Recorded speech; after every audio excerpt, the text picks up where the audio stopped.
Salud, amor y buenos sueños, mis bienaventurados y mis bienaventuradas. Y acá estoy con Juan Agusí. ¿Cómo le Salud. va? En este episodio número 3. ¿Usted creía que íbamos a llegar al tercer episodio? Ya es un logro. Es un pequeño logro, pero es un logro al fin. Sí, yo auguro algunos más seguro. Cuatro. Hasta el año que viene, mire lo que le digo, hasta el año que viene Queda un jueves. llegamos. Ah, queda un jueves nada Queda un más. jueves. Ahí está. Bueno, Bueno, trataremos por lo que menos llegaremos a fin de sean año. algunos más, sí, a fin de año. Hoy, Ya estamos aquí. hoy falleció Beatriz Sarlo Ah, es verdad. es y verdad. Marisa Paredes. Y Marisa Paredes, sí. Cuénteme un poquito de Que- Marisa Paredes, porque todo el mundo está hablando de Sarlo, pero Marisa Paredes, cuénteme, a ver. Bueno, podemos hablar de ambas, si quieren. Marisa Paredes es una súper actriz española. Acá se conoce mucho por tratarse de una de las chicas Almodóvar, como suelen llamar todavía a las actrices que han trabajado Con en Pedro. más de un título con Almodóvar, digamos, ¿no? Pasa que Almodóvar ahora es como que tomó otro rumbo, su última película, bueno, trabaja con otras actrices, una inglesa que es Tilda Swinton y otra norteamericana que es Julianne Moore. Otra cosa, en la habitación de al lado. Pero Marisa Paredes fue, ahí casi le diría un faro, porque incluso ¿En qué película, por ejemplo? en Mujeres al borde de un ataque de nervios, Todo sobre mi madre. Y Marisa Paredes, además, no solo trabajó en el cine español, sino que hizo saltos de charco y trabajó en el cine mexicano también bastante, en los años 90, sobre todo 90, cuando era una joven con mucha proyección. Es una actriz que viene del teatro español, una actriz dramática sobre todo.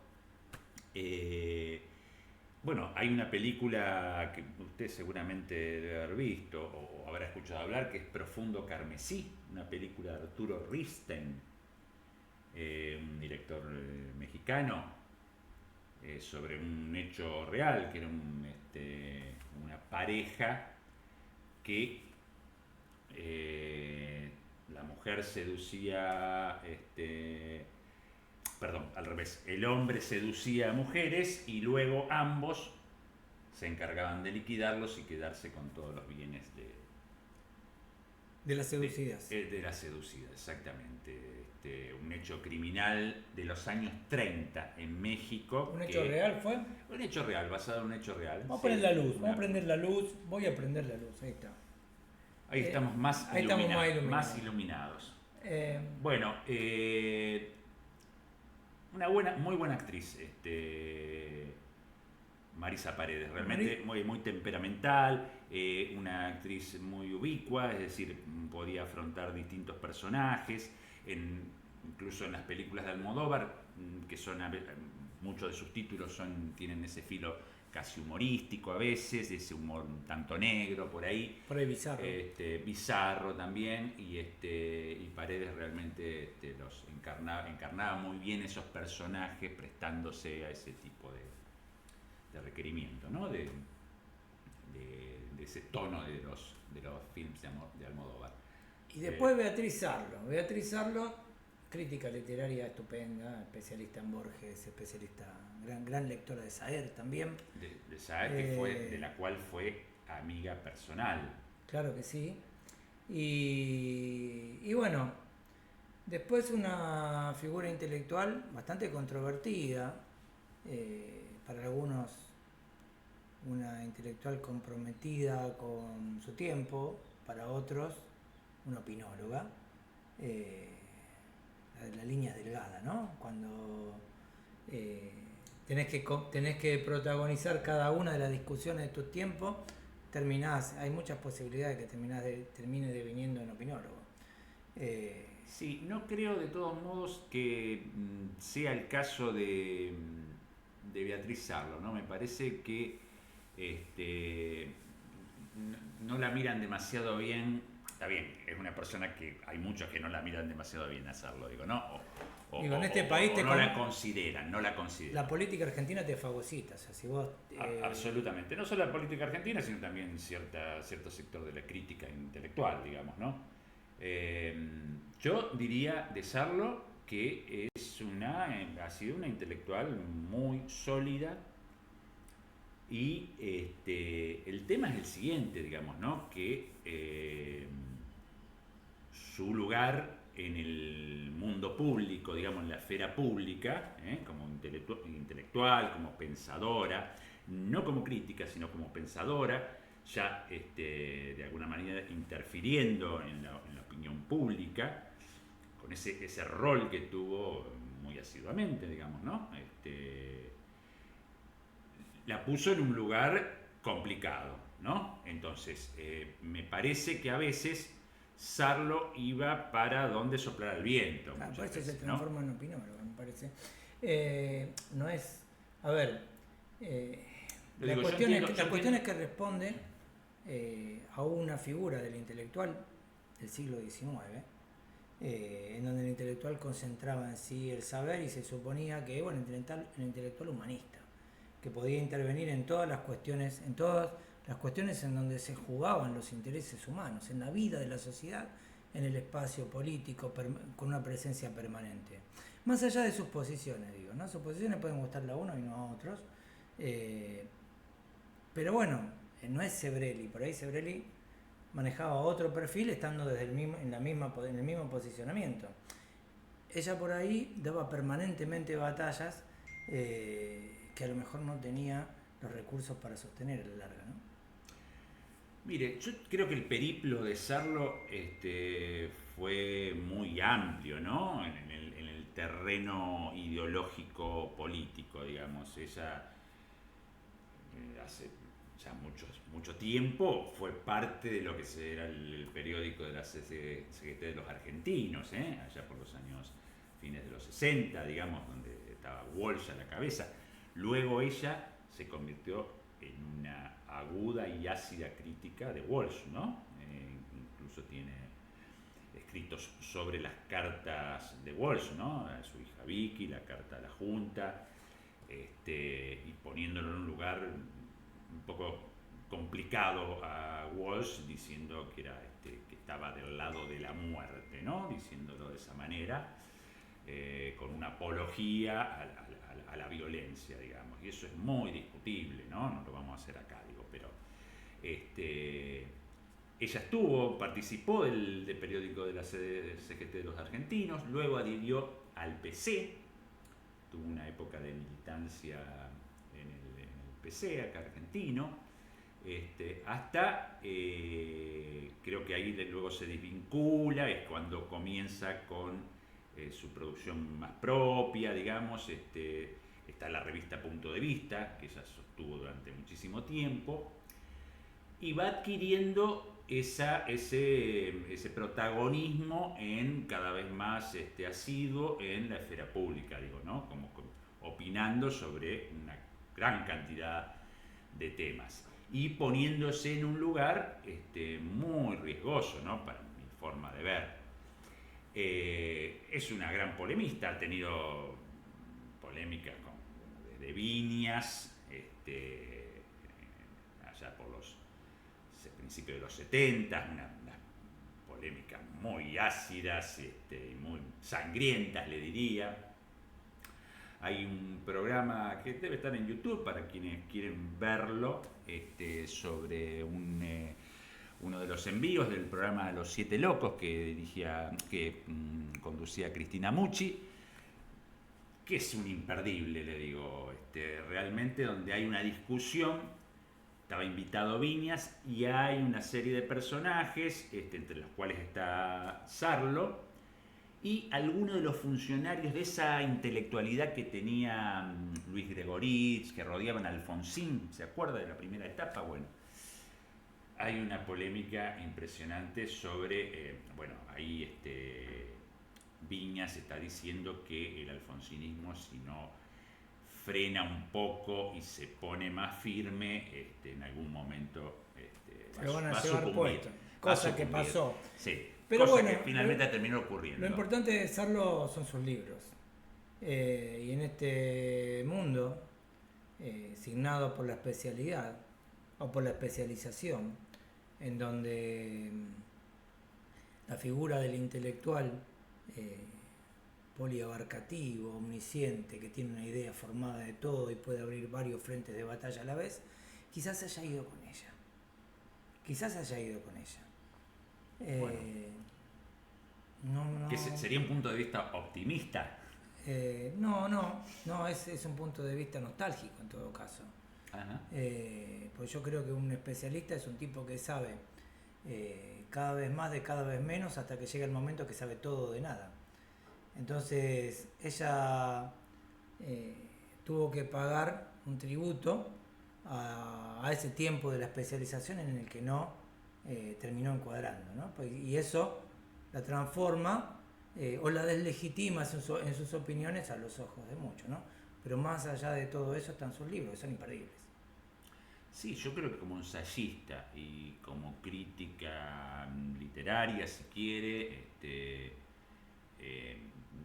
diría más que como ensayista literaria, ¿no? Digo, sus libros sobre Borges, bueno, sobre el mismo Saer realmente, sobre Walsh mismo también, ¿no? Sobre Horacio González, sobre algunos de los textos de Horacio González. Es muy interesante. Yo creo que, no sé, usted creo que no piensa igual, digo, pero a mí me parece que así fue una intelectual muy sólida. Sin ninguna duda, sin ninguna duda. El tema es... Y con argumentos para defender una posición que a veces, a todas luces, era casi indefendible, ¿no? Era casi indefendible. El tema, más allá de los posicionamientos, porque cada uno tiene los posicionamientos que puede defender. El tema es la exposición. La exposición pública exagerada, creo que le cobró algo de le pasó factura, dice usted. Sí, me parece que sí. Porque lamentablemente, estamos en tiempos en donde lo que paga es la especialización. O sea, vos hablas de esto y solamente de esto y no te corren de ahí. Es interesante esto de ver. Hay que ver dos cosas acá, me parece. Primero, y nos fuimos totalmente de tema, porque sí, nos fuimos de tema, pero me parece que tiene que ver un poco con el espíritu me parece que hay dos cosas para analizar. ¿Usted leyó a Sarlo? Yo también, entonces... Por supuesto que sí. Cruzamos algunas... Me parece que hay dos cosas acá para analizar. Por un lado, que se están yendo todos por una cuestión generacional. Todos los que nos ayudaron a pensar el mundo. Nos estamos quedando huérfanos de pensamiento, ¿no? Usted nombró un montón de gente recién, Horacio González entre ellos. Quizás José Pablo Feynman, que se fue también un día. También, con el cual mantuvo, le diría, mantuvo cruentas discusiones. Entonces, con José Pablo es como Feynman, que nos quedamos sin referencias Sarlo. para pensar el mundo, por un lado, desde el lugar en que sea. Y por otro lado, esta idea de la especialización exagerada que fagocita al pensamiento reflexivo y lo lleva hacia el lugar de la opinología, porque supuestamente sobre cada cosa pueden opinar los que tienen los galardones suficientes para eso, y ese cambio de la intelectualidad, ¿no? La intelectualidad absolutamente empírica ahora, que termina, como decía antes, con la figura del tipo comprometido con su tiempo que pensaba todos los matices del tiempo y del lugar en que le toca vivir. Y bueno, hoy eso se ve como una intromisión en campos que no te pertenecen. Y por otro lado, el tema de que el pensar calculante y el pensar empírico se están llevando puesto al pensar reflexivo, que es el tema que más me preocupa a mí. Creo que Sarlo fue el exponente la exponente de una manera de pensar el mundo, de pararse ante el mundo que se está perdiendo lamentablemente. Es probable. Yo creo que tiene que haber gente detrás, de hecho la hay, digamos, pero me parece que fue una figura con un peso específico muy propio de Sarlo, digamos, ¿no? Incluso por su postura y por defender determinadas cuestiones, digamos, y por aliarse por tomar partido, ¿no? Rápidamente, digo, no, ni siquiera estar un poco ahí corrida de la cuestión así ideológica de mucho peso, quiero decir, ¿no? Una persona que publicaba fundamentalmente en La Nación, digo, ¿no? Con lo que implica, Con lo que eso significa. Publicar permanentemente en La Nación, ¿no? Entonces pasa de una revista de día de centro izquierda, como fue Punto de Vista, atendiendo, digamos, todos los matices de la creación y la producción literaria argentina, como fue ocuparse de Roberto Bar, por ejemplo, también, digo, a pasar a opinar desde un lugar con cierta libertad, digo, eso. Pero cuando estaba en el Partido Comunista Argentino ya dio una señal en ese sentido. Y por supuesto. El Partido Comunista Argentino, por supuesto, está más cerca del final que del principio de serlo, ¿no? Exactamente. Bueno, pero vamos a lo nuestro. Lecturas cruzadas, Agusí.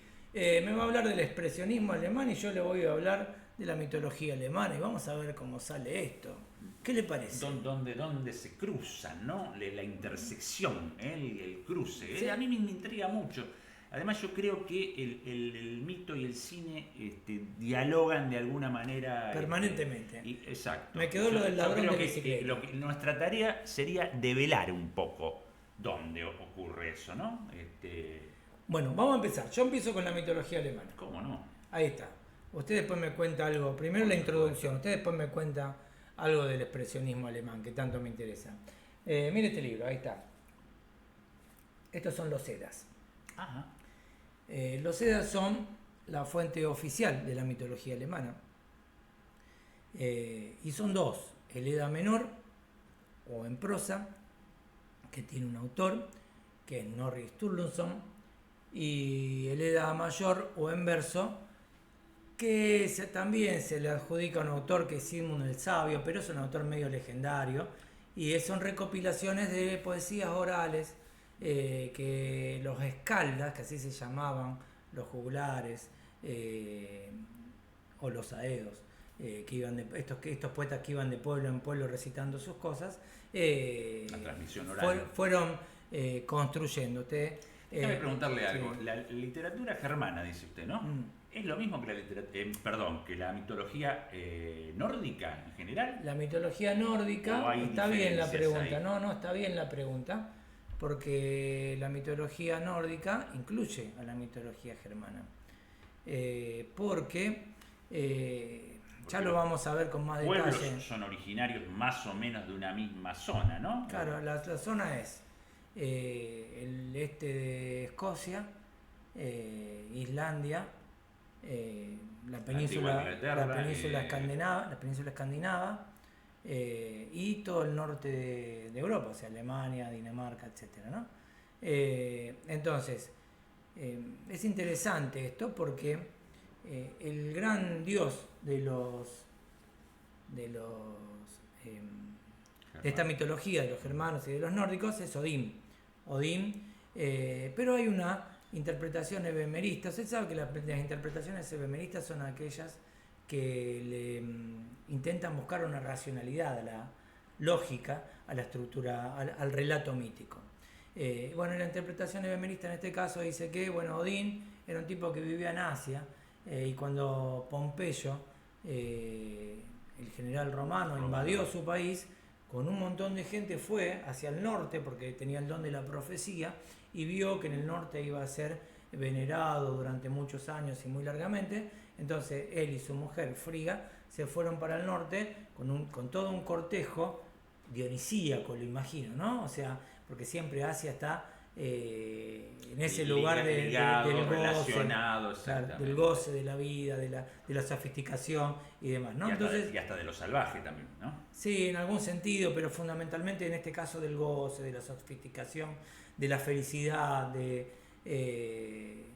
la parte buena de la vida, ¿no? Entonces, bueno, van hacia el norte y eran tipos que sabían mucho más que aquellos pueblos con los que se encontraban. ¿La parte buena de la vida? De rato, sí, pero ante tanto control, está bueno tanto corset. El salvajismo, pero ya vivir en lo salvaje directamente es medio complicado.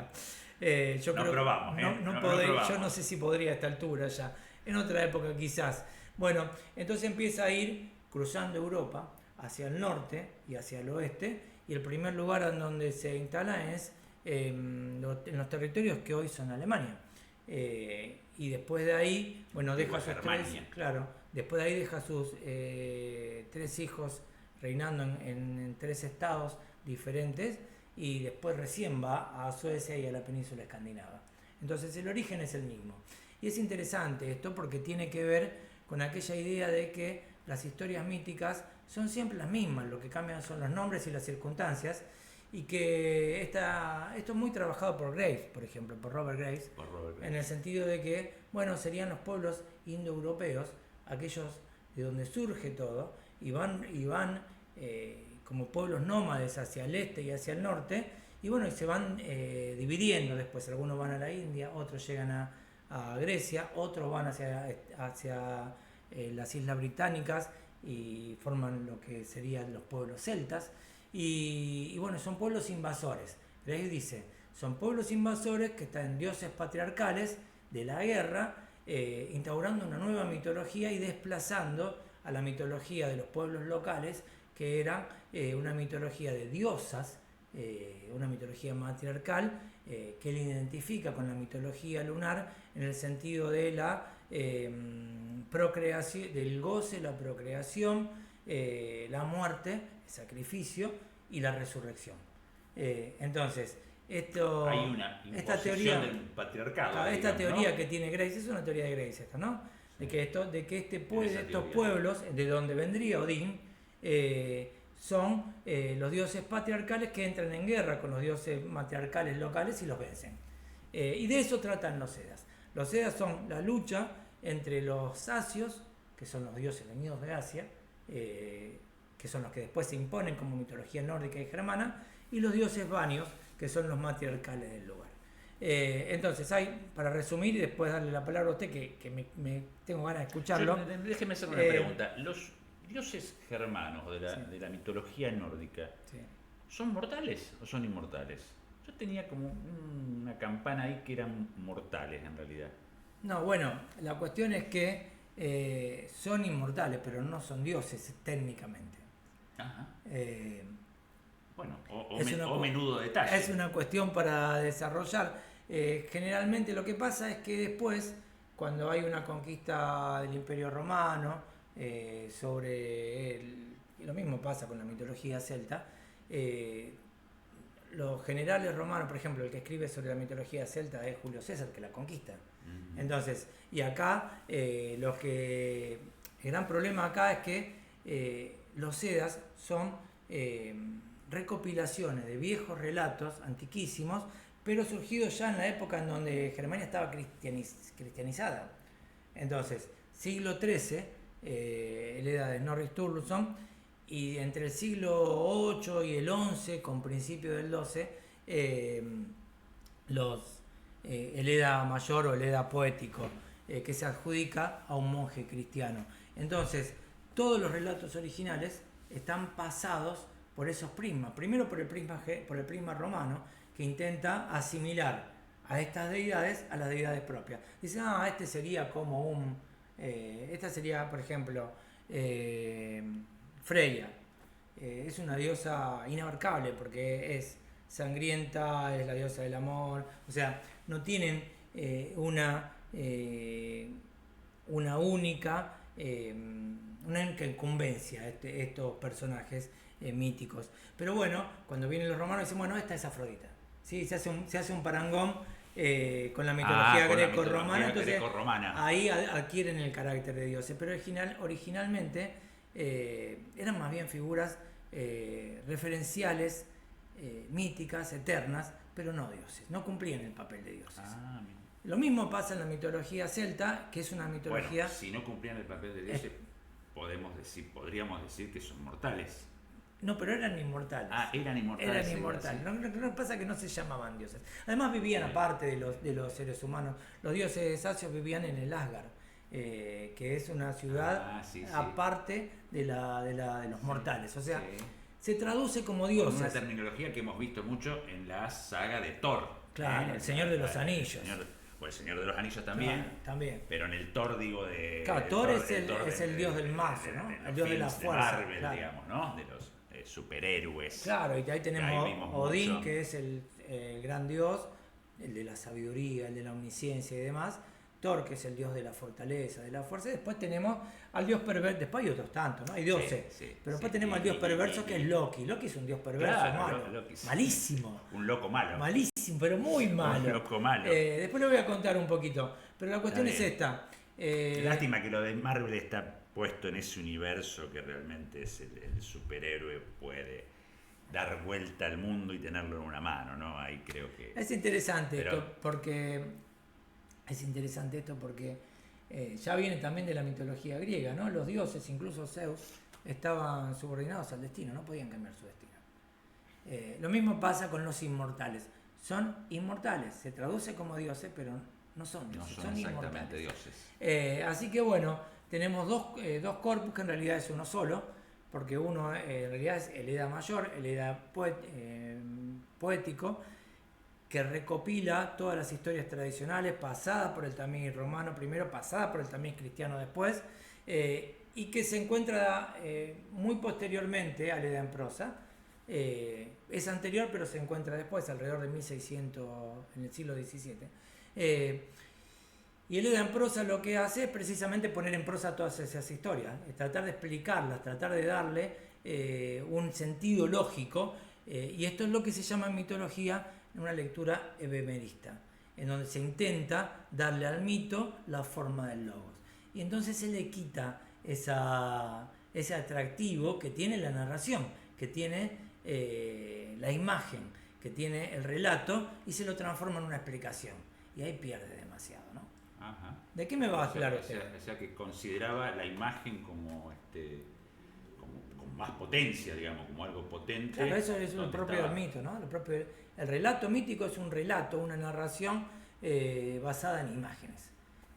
Por eso tiene mucho que ver con el cine. La lectura ebemerista lo que hace es darle una lógica, o sea, encuadrarlo en el logos y tratar de explicarlo. Cuando se intenta explicar un mito, se pierde la esencia, la sustancia del mito. Bueno, veo que tenía que ver finalmente. A ver, cuénteme algo. Así yo tomo. El mito y el cine. Bueno, yo un poco a lo que habíamos hablado, creo, dejamos entrever acá en los episodios anteriores, digo, me parece que un momento muy clave del cine y que también tiene que ver con cierta, le diría yo, con cierta liturgia, con ciertas leyendas, con leyendas sobre todo, de un momento del cine que es el expresionismo alemán. Vamos a ver distintos momentos, ¿no? También del cine, de esa configuración estética. El expresionismo alemán como una configuración estética. Nosotros veníamos hablando acá de la verosimilitud, de la verdad, de la adecuación a la verdad. Creo incluso que habíamos mencionado, mencionamos a Badiou, a su mirada sobre lo que él llama el pasaje o la visitación, ¿no? De la imagen sobre todo. Así empezamos. Así empezamos, exactamente. Bueno, del expresionismo alemán surge un poco como respuesta a lo que fue el impresionismo, ¿no? Que en ese momento el expresionismo era ver la realidad, captar la realidad como la experimentan los sentidos, digamos, ¿no? Esa realidad sensible tal cual uno la está viendo. Y así pasó en la pintura, pasó en el mismo cine, pasó en la literatura, en la forma del romanticismo, todo lo que fue el romanticismo alemán sobre todo. Pero a principios de los... No a principios, pero ya apenas pasando la década del 10 del siglo XX, surge toda esta movida de... en realidad el expresionismo alemán en el cine tiene un origen teatral fundamentalmente. Uno de los personajes así más emblemáticos fue un director, productor y actor que se llamaba Max Reinhardt, que usted debe haberlo escuchado hablar, del cual debe haber escuchado hablar, que realmente incorpora ya no esa visión contemplativa, digamos, de esa realidad sensible que se veía, sino el interior de cada uno cuando ve algo, digamos, en una época, en un contexto, en un entorno donde Alemania ya estaba a punto de perder la Primera Guerra, todos esos años ahí, porque en realidad las mayores manifestaciones cinematográficas del expresionismo se dieron entre los años 1914 y 1920, siguió 26 también, hasta el 26 creo que se puede hablar perfectamente de expresionismo alemán. Una cuestión de perspectivismo, ¿no? Una centralidad en el sujeto, más que en el objeto. En el Absolutamente. Ya por eso, ya no en el objeto, sino en el sujeto. La centralidad estaba puesta en el sujeto y en la visión de ese sujeto. Con cuestiones como el miedo, la angustia, la desesperanza. Usted imagínese la Alemania de los años 10, 11, 12, un poco caótica, que ya pronto va a entrar en la Primera Guerra Mundial, en lo que fue la Primera Guerra Mundial, y con el resultado que después va a obtener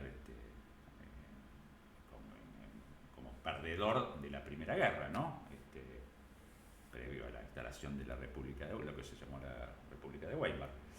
Me viene a la mente, de repente así, y esto para alargarlo, para eso estamos acá, una cita filosófica de Wheeler, que dice que el observador hace el universo. Ajá. Bueno. Encuadraría por ahí más o menos. Es apropiadísimo, digamos, para esta perspectiva, digamos, que asume el expresionismo.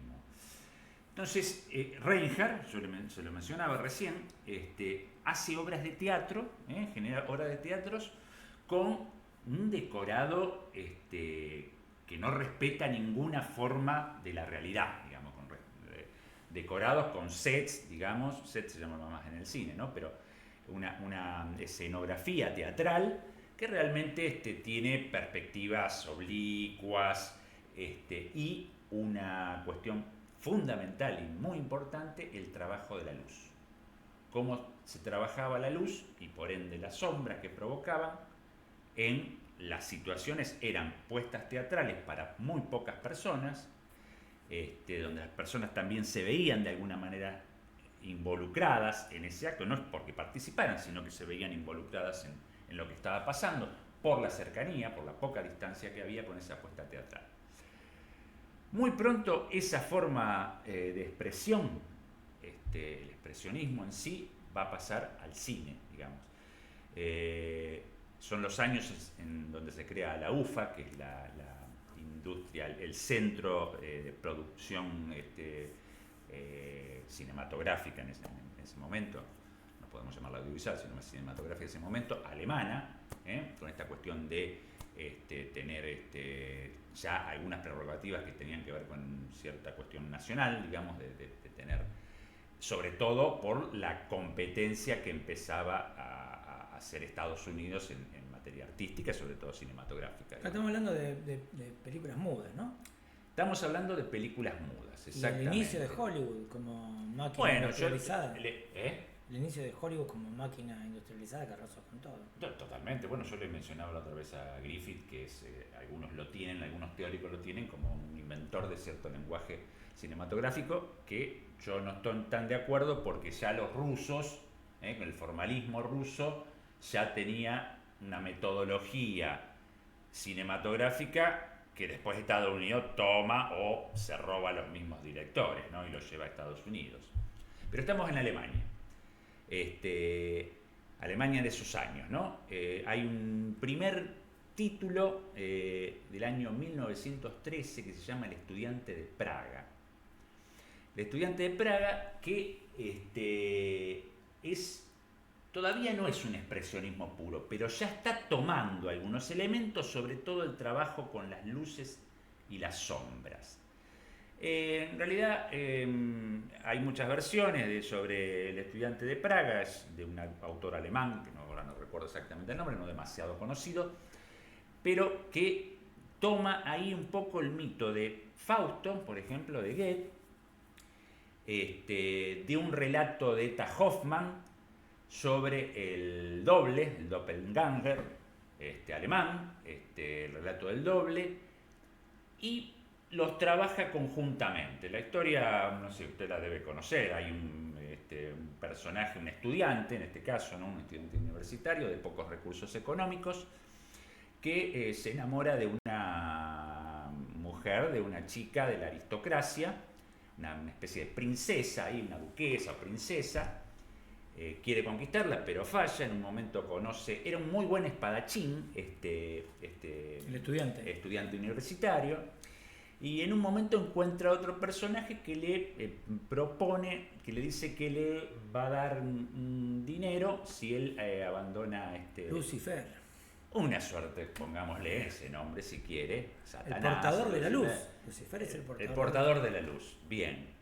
Y que le va a dar un dinero y bueno, y que él tiene que cumplir con ciertos requisitos. Y bueno, el estudiante acepta porque no tiene más recursos que eso, que le va a permitir en todo caso acercarse a su objeto de amor, digamos. Pero en el momento que acepta, en realidad este personaje, Satanás, Lucifer, Mefistófeles, llamémoslo como queramos, saluda a otro y él mira un espejo y en realidad es él mismo en el espejo, a quien saluda. Esto es año 1913. Esto es año 1913. Ya hay toda una apropiación de estos sesgos que ya estaba planteando Max Reinhardt en el teatro. Pero eso todavía no es expresionismo puro.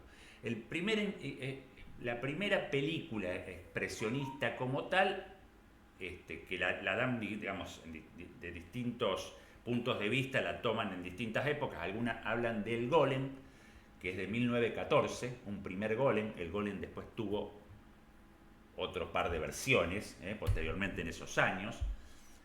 La leyenda del Golem. El Golem es una leyenda. Que la conoce, digamos. Y tenemos el gran poema de Borges, que justamente lo leímos acá, en Anábasis, Radio Cultural en vivo. Esto es siempre en vivo, sin ensayo y a la primera toma. Y lo leímos en el lector ermitaño, ¿sí? En la última versión de episodio del lector ermitaño está, búscalo y ahí lo vas a encontrar al final. Ahí donde hablamos, leíamos a Onfray en esta pregunta de si hay que trasplantar el cerebro del profesor de filosofía a profesor de gimnasia o de educación física. Al final leemos el Golem, eso que dice, si como el griego dice en el Cratilo, el nombre es el arquetipo de la cosa, en la letra de rosa está la rosa y todo el Nilo en la palabra Nilo. Esto es una leyenda cabalística obviamente, en donde un rabino en Praga, dicen que eran dos rabinos, en el texto de Borges es uno solo, quiere jugar a Dios y crea un ser vivo, crea un hombre o un símil de hombre o un hombre del siglo XXI, podemos decirlo también, que despreciaba absolutamente el lenguaje, porque no sabía hablar el tipo. Entonces, y crecía, y la leyenda es que crecía, o sea, todo... Hay muchos que no saben hablar en este momento, Goethe, usted nombró a Goethe. Él una vez dijo... Goethe debería haber hablado muy bien. Pero una vez él fue a hablar con los diputados del momento, hay una anécdota de él que dice... ninguno de ustedes sabe leer, le dijo ahí a todos los diputados, todos se ofendieron. Entonces, yo tengo 80 años y todavía estoy intentando aprender. Entonces, qué maestro. Fue a decirle que no sabían, los tipos quisieron demostrar absolutamente que eran unos eruditos en la lectura, y él le dijo, serán eruditos ustedes, yo estoy aprendiendo. Entonces, creo que siempre estamos aprendiendo, pero hay muchos que han resignado ese interés por el aprendizaje y se van pareciendo cada vez más al Golem. El Golem crecía, irremediablemente crecía, permanentemente crecía, y una de las tantas leyendas, porque hay muchas leyendas del Golem, una dice que tenía acá en la frente la palabra verdad, que creo que viene a ser algo así como Emet. Y bueno, cómo lo mataban, porque lo generaban durante un viernes y lo mataban al viernes siguiente para después generar otro, para que dejara de crecer, porque si no crecía indeteniblemente. Entonces le borraron la letra E quedó Met, que quiere decir muerte, y ahí se murió el golem, que a todo esto crecía tanto que estaba arrasando a la ciudad. Esa es una de las leyendas. En el texto de Borges, en algún momento, en el poema de Borges, es de 1958. Es de 1958. Buscalo y léelo. Dice que barría bien o mal la sinagoga. O sea, servía para barrer nada más. Porque realmente lo creaban, para que los ayudase en sus quehaceres domésticos. Ajá. Y en un momento, el rabí se entretuvo en sus oraciones, lo que fuere, y se olvidó de borrarle la letra, y el tipo creció exageradamente y estaba arrasando con todo, y era un tipo que no pensaba, que había abdicado del lenguaje y del pensamiento.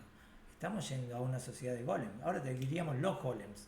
Absolutamente, autómatas. Absolutamente. Porque si nosotros dejamos de lado el pensar reflexivo y nos limitamos solamente al pensar empírico y al calculante, vamos a hacer robots de mala calidad que vamos a ser descartados prontamente por otros robots mejores, y en ese sentido no somos más que el golem, ¿no? No, y es el camino así como estamos, es el camino hacia donde marcha la humanidad, le diría yo, ¿eh? Después nos podemos situar acá con sus particularidades, digo, en este país, pero en realidad la humanidad camina hacia eso, hacia ese golem que ya estaba presente en la literatura y en el cine a principios de las primeras décadas pero esto es del siglo XX. Es una leyenda cabalística que toma Gerard Scholem. Gerard Scholem, exactamente. Y bueno, y de esa versión de Scholem, Borges hace el poema, incluso le agrega un gato, que el gato se va porque nota algo en el golem que el ser humano no llega a notar. Claro. Pero bueno, es una cuestión maravillosa y mítica, porque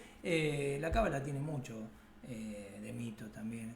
Es la parte de la mística hebrea, pero sus relatos rozan en muchos sentidos lo mítico también. Hay que diferenciar lo místico y lo mítico. Los mitos son los relatos por los cuales una comunidad intenta explicarse distintas cuestiones trascendentales sobre las que no tiene ninguna respuesta, y sigue sin tenerla ahora. ¿Hay Dios? ¿No hay Dios? ¿Qué pasa después de la muerte? ¿Qué no pasa? ¿Por qué un ser es distinto a otro? En definitiva, siguen siendo las mismas cuestiones trascendentales. Sí, interrogantes que el cine también se plantea en responder, o sea, interrogantes que el cine se plantea, mejor dicho.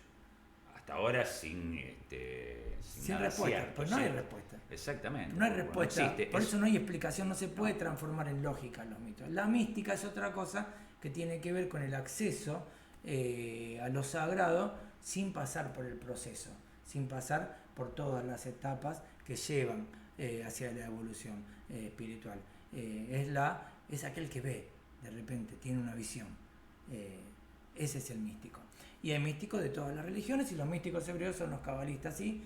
Hay muchos relatos cabalísticos que tienen mucho que ver con lo mítico. Pero sigamos con el cine. Bueno, pero fíjese que el cine, pero déjeme decirle esto, fíjese que el cine también tiene esas particularidades, digamos, ¿no? El cine como un arte, yo le diría, ontológico realmente, ¿no? Que está siempre buscando en la inmanencia de la imagen, ¿no? En lo que es la imagen a través de esta cuestión de la relación entre las imágenes, ¿no? Primero había una imagen fija que era la fotografía, pero después el cine lo que hace es generar una imagen en movimiento, y después lo que empieza a aparecer es la juxtaposición de las imágenes, ¿no? Esa imagen que dice una cosa sola, después con otra imagen va a decir algo distinto, digamos, ¿no? Exactamente, pasa lo mismo con los mitos, porque vos cada relato mítico tenés que entenderlo en el complejo que integra. No podés sacar una conclusión o intentar una interpretación de un relato mítico aislado. No podés entender a Heracles, a Hércules, fuera del ciclo mítico que integra. O sea, porque hay una interrelación permanente. Exactamente. Es como si vos intentaras explicar una imagen eludiendo o sacándola o extrayéndola de la película en donde está, ¿no? No, exactamente. A mí me gustó mucho lo del expresionismo en este sentido. Hay un momento en donde se pasa de la pintura, por ejemplo, de la pintura egipcia a la griega. Los griegos son perspectivistas. Si vos vas yo no fui, pero bueno, he leído el Partenón, vos ves las columnas como si fueran perfectas en su verticalidad. Bueno, no son perfectas. Está calculada la distorsión del ojo humano para que vos la veas perfecta. O sea, está hecha para la visión, está hecha para el sujeto. Ajá. Y los egipcios, por ejemplo, te pintan un pie siempre de costado, para que vos lo veas entero. Vos tenés que ver el pie es ese, está ahí de costado. En la pintura o en la escultura griega el pie está de frente. Entonces es lo que vos ves. No tenés que ver todo el objeto. Y bueno, esa preponderancia del sujeto que mira, a eso vamos, ¿no? Bueno, exactamente. Pero el cine en su esencia también es eso, ¿no? Digo, ese montaje que hay. Y ahora le hablo en particular del expresionismo, pero digo, en general es eso, ese encuadre, ese recorte, esa imagen, junto a otra va a querer decir distintas cuestiones. Yo hace un rato mencioné el formalismo ruso. Bueno, había un director también, teórico y director, que se llamaba Lev Kuleshov, a lo mejor alguna vez escuchó hablar de él. Es el que crea esto de la justaposición de imágenes realmente, donde una imagen, o sea, él pone un nombre ante distintos objetos y junta esas imágenes. Un nombre ante un plato de comida, un hombre ante un cajón con un cadáver y un hombre ante una chica muy seductora. Y eso va a querer decir otra cosa, digo, ¿no? El hombre junto al plato de comida va a querer decir hambre o apetito, digamos. Junto al cadáver en un cajón, tristeza, pena, y el hombre con la imagen de esa chica seductora iba a querer decir deseo, digamos, ¿no? Hay algo que va transformando que es el único arte, la única manifestación artística, el cine, que puede aunar las distintas artes que había hasta ese momento, ¿no? Usted sabe que al cine se le llama el séptimo arte, pero no es solo el séptimo arte. El cine toma de las 6 artes anteriores, o sea, la música, la pintura, la literatura, la danza, la escultura y me falta una, me está faltando, y la plástica, y hace con ellas otra cosa, las incorpora diegéticamente, podríamos decir, las incorpora y trabaja y crea una cosa nueva, un arte nuevo. Por eso es el arte del siglo XX que irrumpe como una forma, primero con su origen popular, como habíamos venido viendo, y luego se va depurando y va transmitiendo otras formas un poco más sofisticadas y elaboradas. Pero el cine puede transformar y tomar de esas otras artes, ¿no? Por eso componente de esas otras Badiou artes. decía, es el más uno de las artes. El más uno de los... ¿Badiou lo decía? Sí. Sí, muy bien, muy bien. Porque en realidad Y la pintura, la literatura, la danza, cuando están en una película dejan de ser tales y empiezan y están en una interrelación continua, ¿no? Que tiene que ver con el relato. Claro. Así que bueno, vamos. Sí. El estudiante de Praga.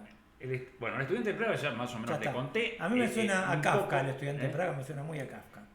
Está filmado en localidades... Yo cuando escucho Praga digo Kafka. Sí, absolutamente. Bueno, yo tuve la fortuna de viajar a Praga y conozco la casa de Kafka y siempre me venían esos, no solo de esa película, digo, ¿no? Pero siempre me venían imágenes del estudiante de Praga, porque está filmada en unas plazas que hoy todavía están y están cuidadas, son patrimonio de la República Checa, digamos, patrimonio histórico.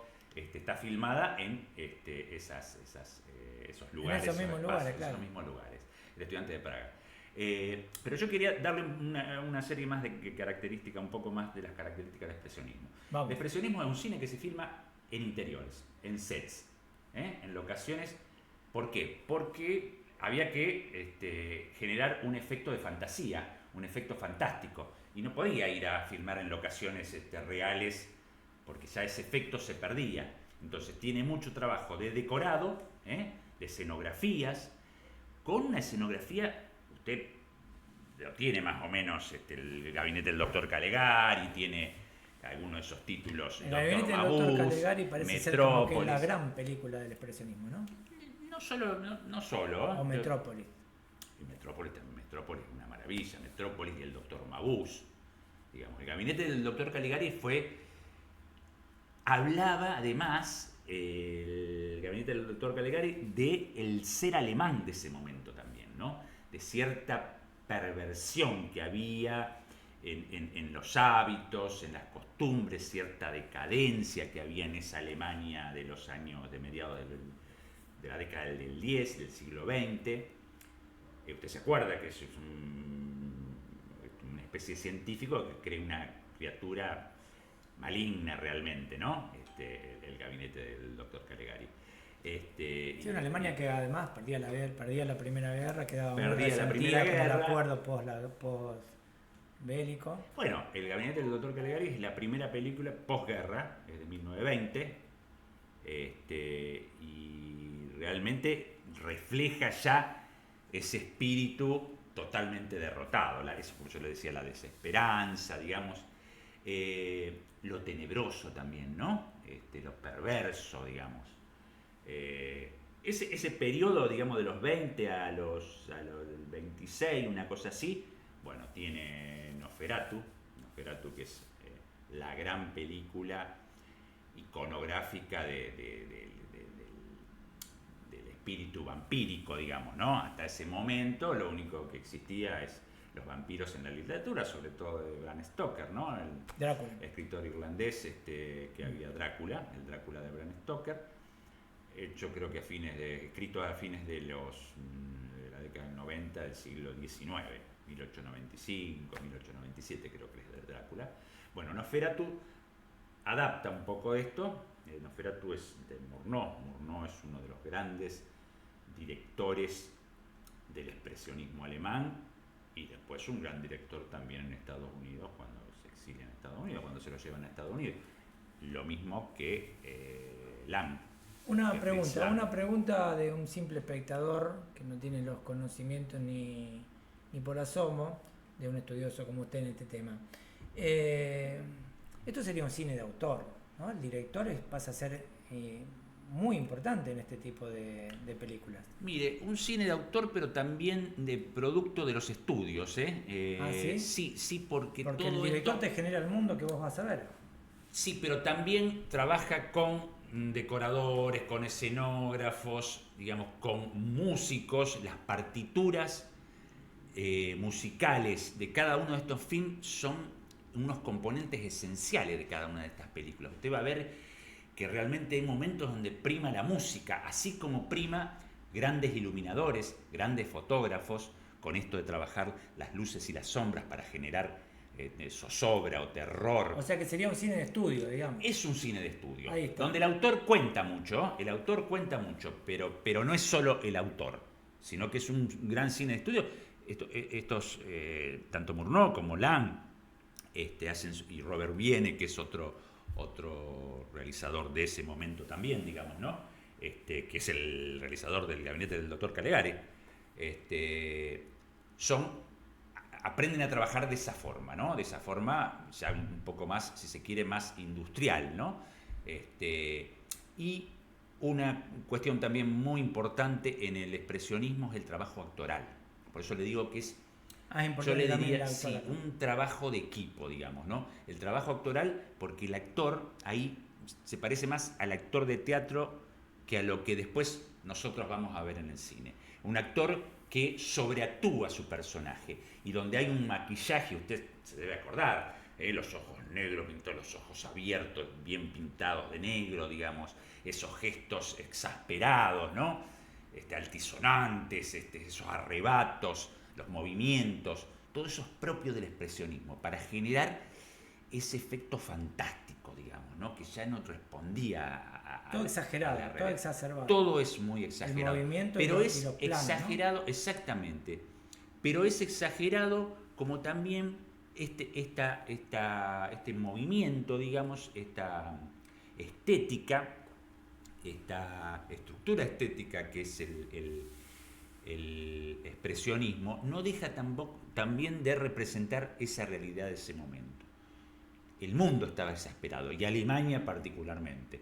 Usted sabe que poco tiempo después van a aparecer eso que conocemos como nazismo, digamos, ¿no? Pero un caldo de cultivo, pero un caldo de cultivo que ya estaba en los años 20.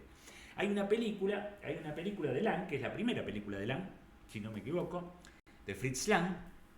Fritz Lang es un genio total, porque después toma todo aquello visual que había conseguido con algunas películas de expresionismo y lo lleva a los policiales negros norteamericanos. Es un genio, realmente. Los norteamericanos se lo perdieron, lo vieron ahí, no se lo perdieron. El doctor Mabuse. El doctor Mabuse también es un personaje, no sé si la vio, la película.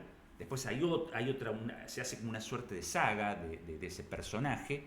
El testamento del doctor Mabuse, siguen otras películas, pero el primer doctor Mabuse es un personaje de ese momento, muy siniestro, un jugador, un garca, diríamos acá. Es un juez, un juez, o sea, un abogado, un juez, bueno, está bien. que vive para eso, pero con una mirada, y tiene una particularidad de esa película que hoy tiene una actualidad increíble. Mabuse, cuando lo que quería hacer, haciendo cada vez más acaudalado, jodiendo a gente, digamos, sacándole su dinero, quedándose su dinero, piensa en hacer una república libre. ¿En dónde? En Sudamérica. ¿Qué le parece? Me hace acordar mucho a año 1926. No, pero la cuestión nietzscheana de la hermana y el cuñado que tuvieron ese emprendimiento absurdo en Paraguay. Ah, sí. Estamos hablando de fines del siglo XIX. 19. Claro. Exactamente. Que los alemanes venían a Paraguay. Sí. Ya, y lo querían traer a Nietzsche a Paraguay también. Claro, lo querían traer a Nietzsche. Bueno, evidentemente toda Sudamérica, sobre todo, ejercía una atracción muy importante para los alemanes, ¿no? De hecho, después del nazismo, muchos recalaron acá. Bueno, sí, eso fueron otras historias. Bueno, les voy a contar un poquito de mitología, si me deja ahora. ¿Quiere? Sí, usted, si quiere. Sí, ¿no? Sí, quiero, pero digo, ¿usted no vio la película del Anillo de los Nibelungos? Los Nibelungos, ¿sabe lo que son los seguidores de Me gustaría que creo que hay algo de eso. A los Nibelungos hay un anillo con mucho poder, ¿no? Me parece que está relacionado. Los seguidores de Nibel y son los enanos que viven bajo la tierra y bajo las piedras. Que están en la mitología celta, también viven bajo los túmulos. Ajá. Pero les voy a contar de dónde vienen los enanos y los gigantes. Pero esta mitología tiene mucho de enanos y gigantes y demás, ¿no? Es una cosa interesante. Bueno, estábamos diciendo, mira esta corte dionisíaca que viene de Asia y va hacia el este, hacia el oeste y hacia el norte, y va generando admiración. Cuando uno lo ve ya no puede vivir su vida de la misma manera. Yo cuando leía esto me hacía acordar a Mascaró de Haroldo Conti, lo leyó usted. Es hermoso. El Circo del Arca. Su último libro. El Circo del Arca, que iba pasando por los pueblos se revolucionaban porque ya no podían volver a hacer lo mismo. Una hermosura. Entonces, una hermosura bueno. Que es la primera novela de tono fantástico es una maravilla de Conti. Es una maravilla. Hay que leer Mascaró. Sí, señor. Y además todo Conti hay que tiene leer. un manejo de la oración unimembra que es increíble. Hermoso libro. Que solamente después podés encontrarlo, o por lo menos yo volví a encontrarlo recién en Quiñaro, décadas después. Pero bueno, la cuestión es que venía esta corte dionisíaca y de tipo sabio, cilindro, Pascal Quiñaro. Crack absoluto, total tipo que tendría que haber recibido el Nobel hace por lo menos 20 años. Pero bueno, esa es otra historia. La cuestión de los premios es política, sí. Y ya estamos en otra cosa. La cuestión es que esta gente venía, eran los asios que eran maravillosos, sabios y hermosos y además con una política de goce absoluto, y la gente lo miraba y ya no volvía a ser la misma. Entonces, bueno, cuando llegan a Suecia había un rey ahí, un rey vanio, de los dioses que estaban ahí en ese momento, que se llamaba Gilfo, y Gilfo dice: ¿para qué voy a pelear? Yo no puedo resistirme a esto. Entonces les entrego el país, pero ustedes tienen que...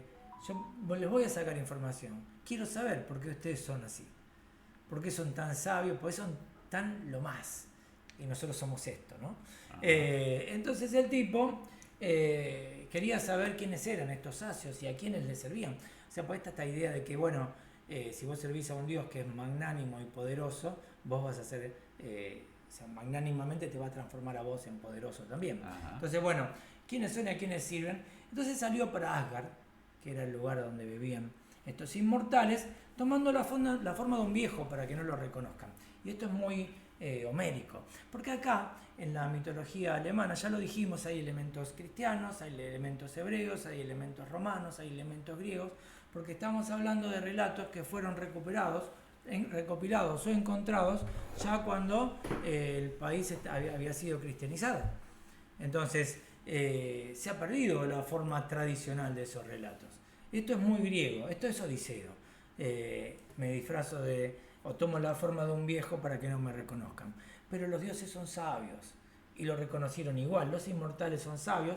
Entonces, ¿qué hicieron? Le provocaron la visión de un palacio tan alto que apenas se distinguía la cima, cubierto de escudos dorados.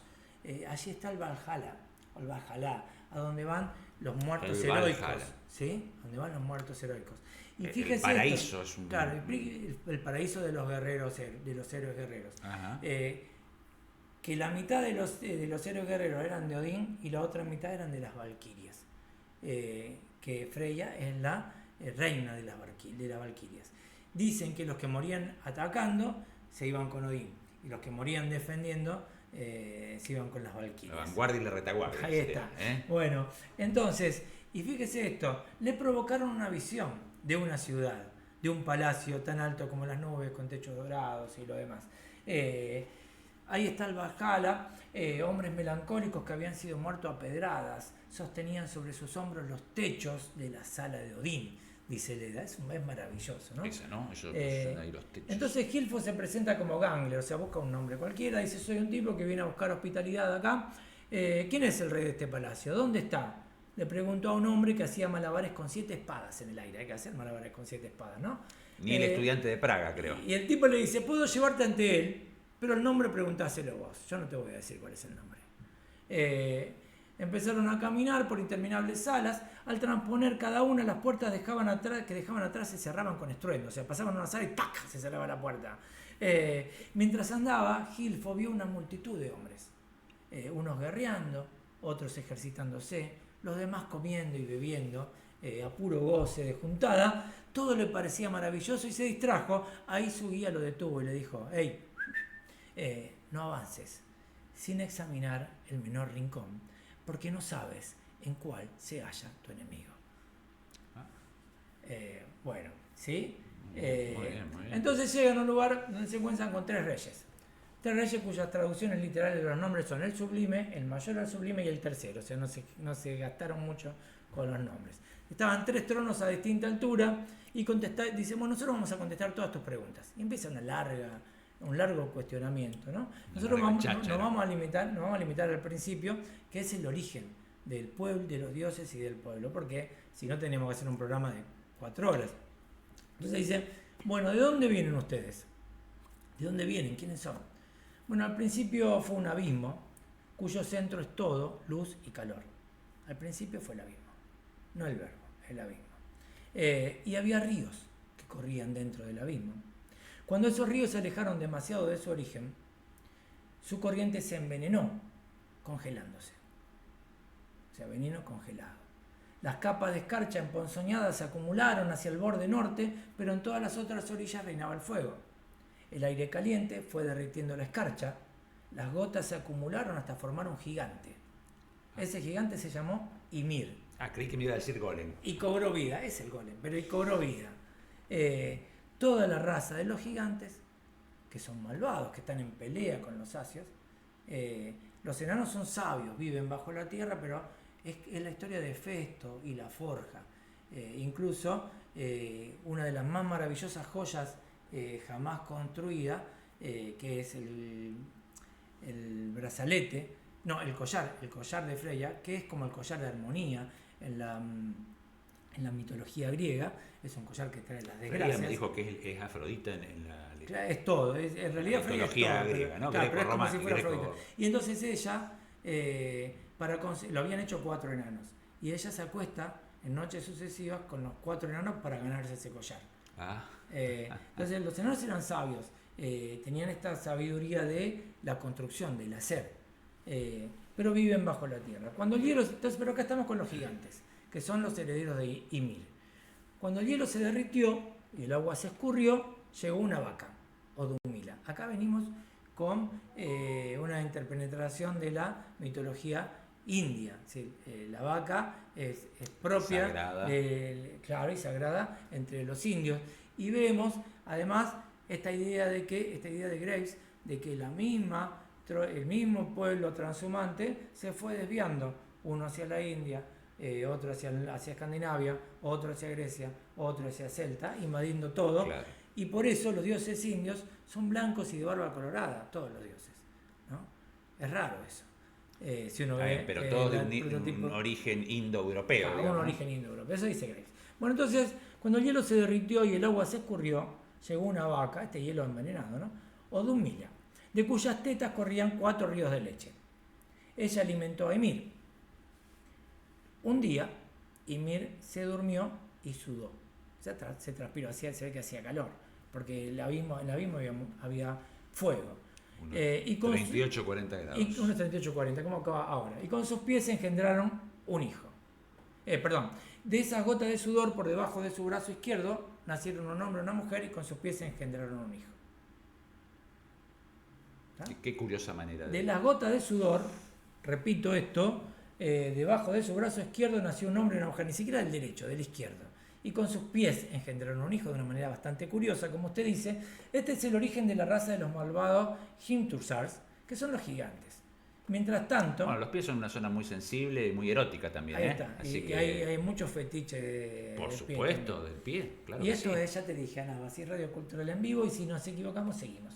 Mientras tanto, lamiendo las piedras salinas, Odumila, la vaca, parió a Boer, que es el padre de Odín, Vile y Be, que gobiernan la tierra, la tríada de los dioses, que está en la mitología india, que está también entre los griegos, con Hades, Poseidón y Zeus. Sí.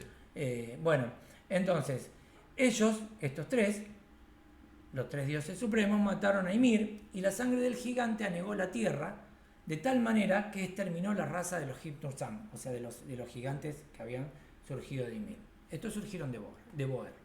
Solo uno, siempre hay uno que salva, Bergemel, se metió con su mujer en un arca, fíjese usted, qué curioso esto, se metió con su mujer en un arca, y a la deriva sobre los mares de sangre se salvó. Esta huida es el primero de los recuerdos. ¿Vamos hasta ahí? Bueno, porque entonces ahí se creó todo.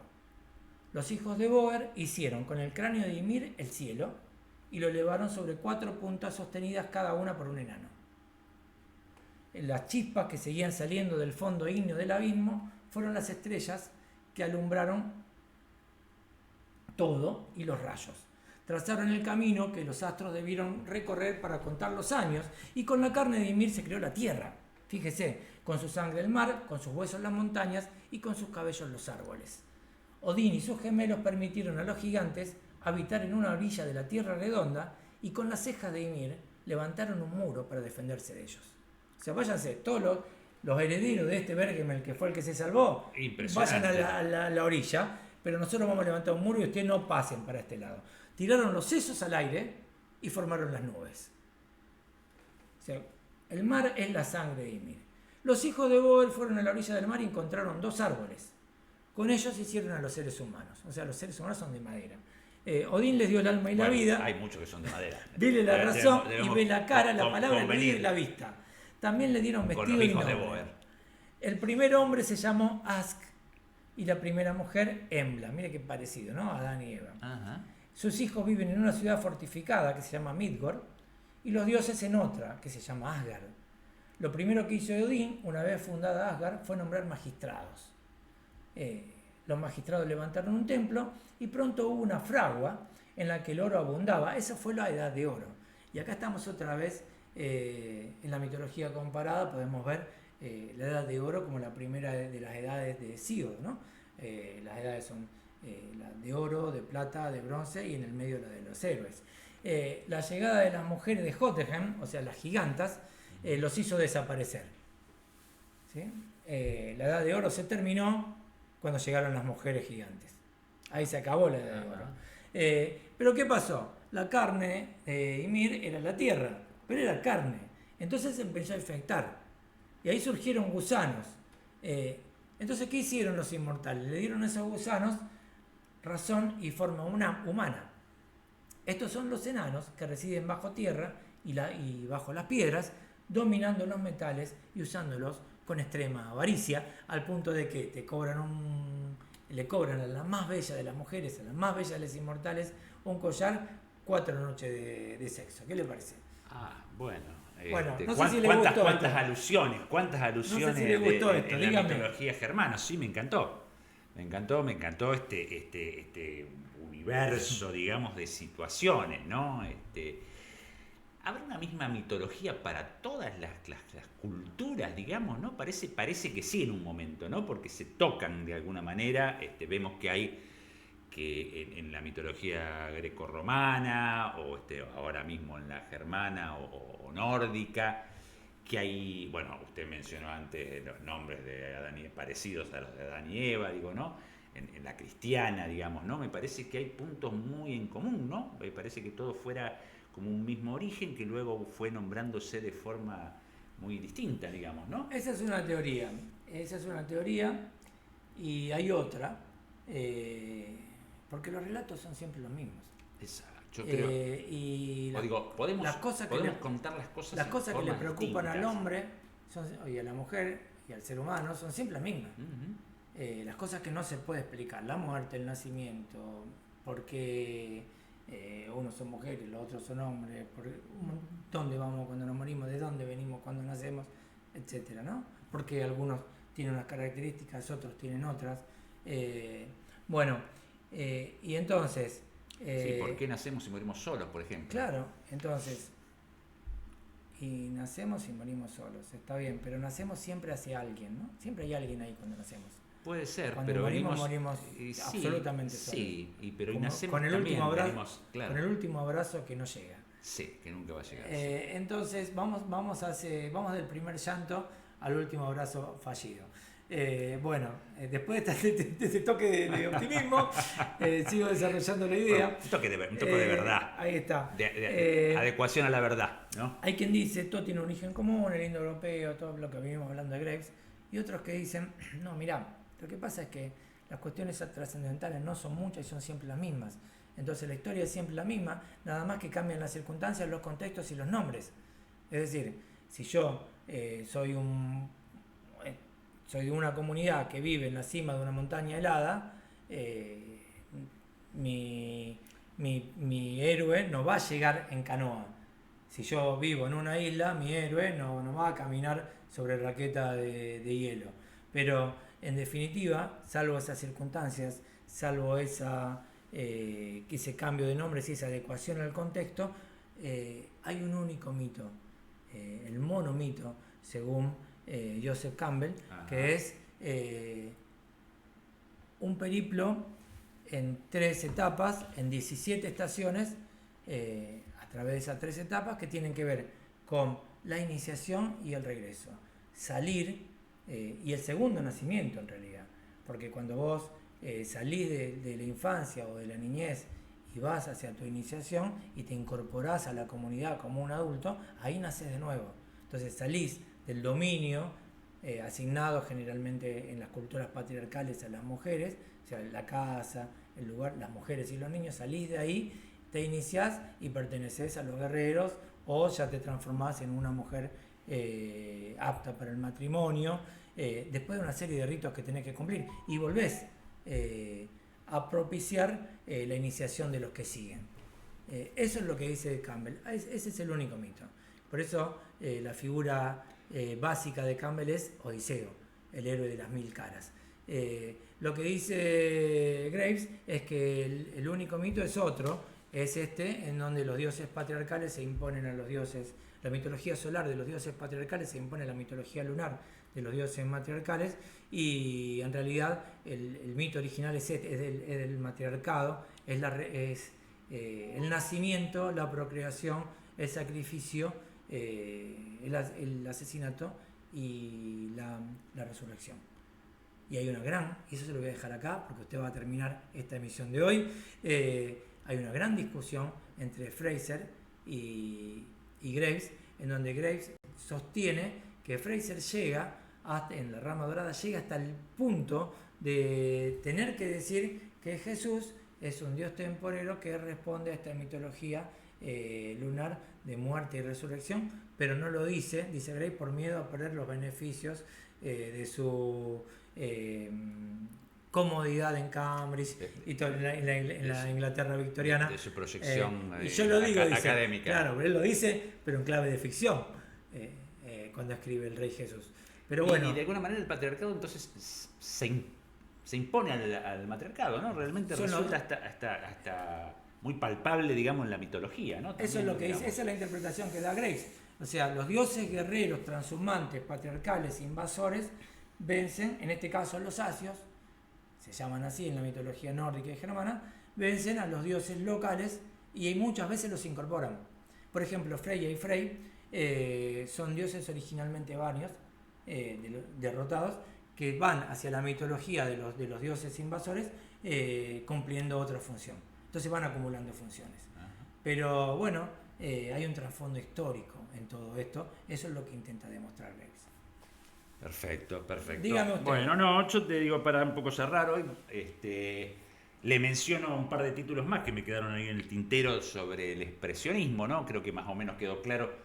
Yo creo que también el expresionismo tiene mucho de mito y leyenda, digamos, ¿no? Porque era todo ese aire fantástico, ¿no? Y perturbador que había en un aire de época realmente, ¿no? De esa Alemania de esos años, como estamos diciendo. Bueno, mencionamos al doctor Mabuse, hay una versión del Fausto de Goethe, digamos, que también es de Murnau, de Friedrich Wilhelm Murnau. Usted sabe que Murnau no era su verdadero apellido, ¿no? No sabía. No, mire, yo también, yo tampoco quiero decir, no hace mucho me enteré de eso, el año pasado creo. ¿Y su apellido cuál era? Pavel. Murnau era una ciudad que él visitaba junto a una amiga en bicicleta, en la, creo, Renania alemana, una cosa así. Y que le gustó mucho el lugar y toma ese nombre como apellido, como nombre artístico en todo caso. Bueno, fue ampliamente conocido como F.W. Murnau. Bueno, Murnau es una versión de Fausto, que es muy interesante, es muy clásica en el sentido, es absolutamente expresionista, ¿no? Un trabajo de luces y sombra, de una exquisitez, porque eso también estaba, digamos, ya no demasiado cargado, digamos, no demasiado barroco, pero sí una exquisitez en la puesta en escena, digamos, ¿no?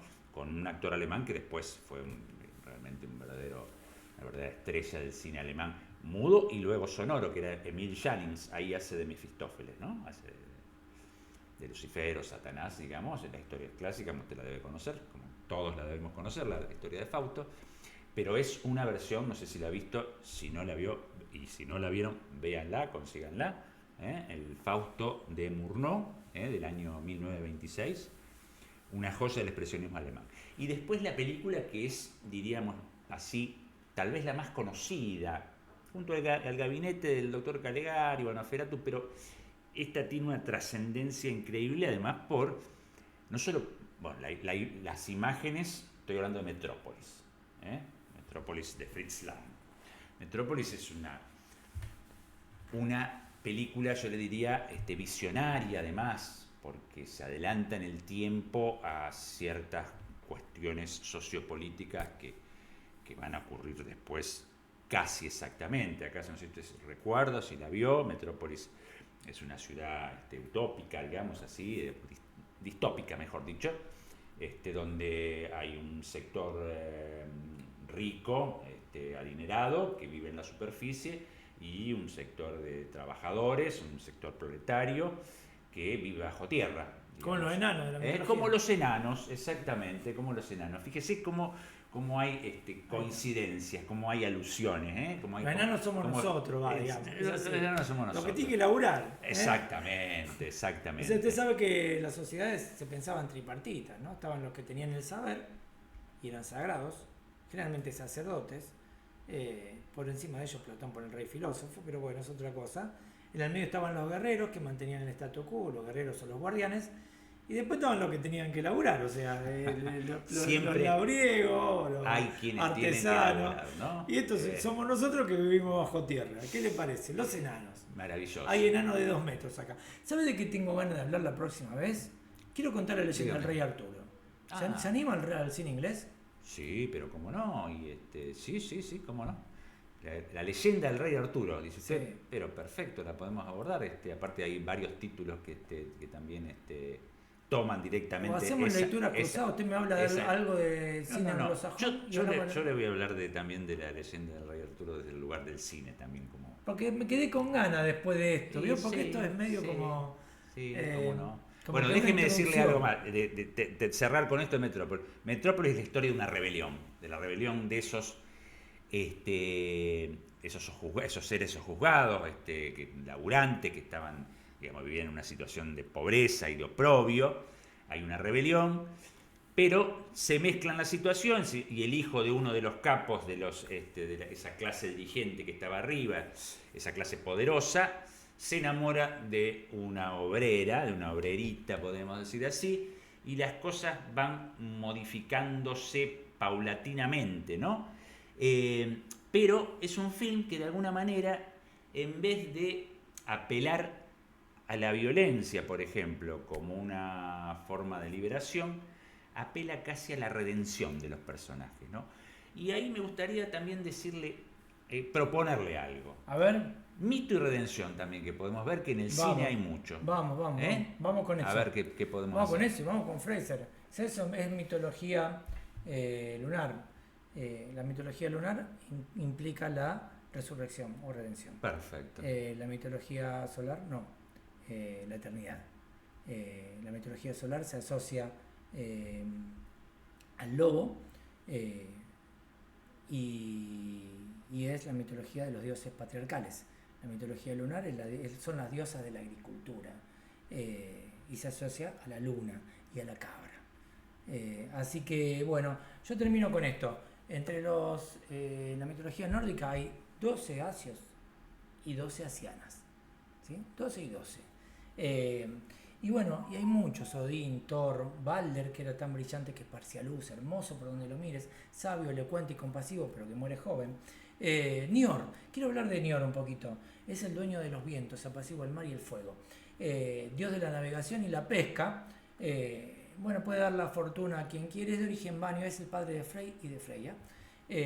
Freya, que es la segunda anciana en poder, después de Frigga, que es la mujer de Odín. Pero lo que quiero contar es esto. A Balder lo matan en realidad.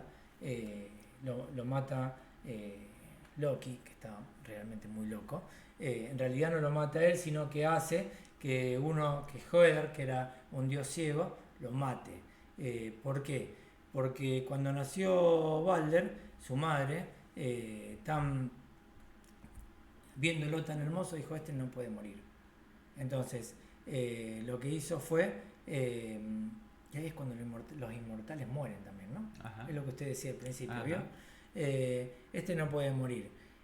Pero entonces voy a conjurar a todo lo que existe en el universo para que no le hagan daño. Entonces voy a buscar piedra, todo lo que sea tiene que venir ante mí y jurar que no lo van a dañar. Entonces vienen todos. Entonces dice: bueno, pero todo. No, mira, por allá crece una rama que es tan inofensiva que no me pareció necesario. Era el muérdago. Entonces lo que hace Loki, va a buscar un muérdago, lo pone en el arco tensado y a este inmortal le toma la mano a este inmortal, porque además como él supuestamente era absolutamente inmortal, los otros le pegaban, excepto los desprecios, jugaban con él, porque decían: total, no le va a pasar nada, lo quemaban, todo, ¿no? Y el loco se dejaba hacer. Porque, ya casi una tortura. Bueno, y entonces este dios ciego le dispara y con el muérdago cae.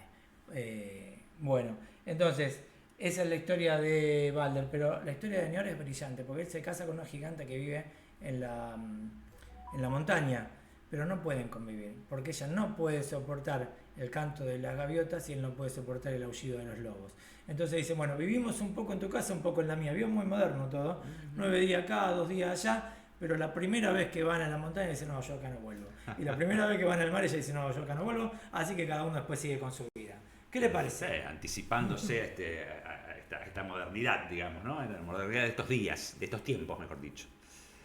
Bueno, esto ha sido todo, me parece, ¿no? ¿Lo pasó bien o no? Pero me parece que bien. Lo principal es que nuestros ¿Ustedes la pasaron bien? veedores le hayan pasado bien. Ahí estamos, empezamos hablando de Sarlo, de Marisa Paredes y terminamos Exactamente. contando la historia de Niori y de Bueno, pero Metrópolis. todo está relacionado, créame que está todo Ahí está. relacionado.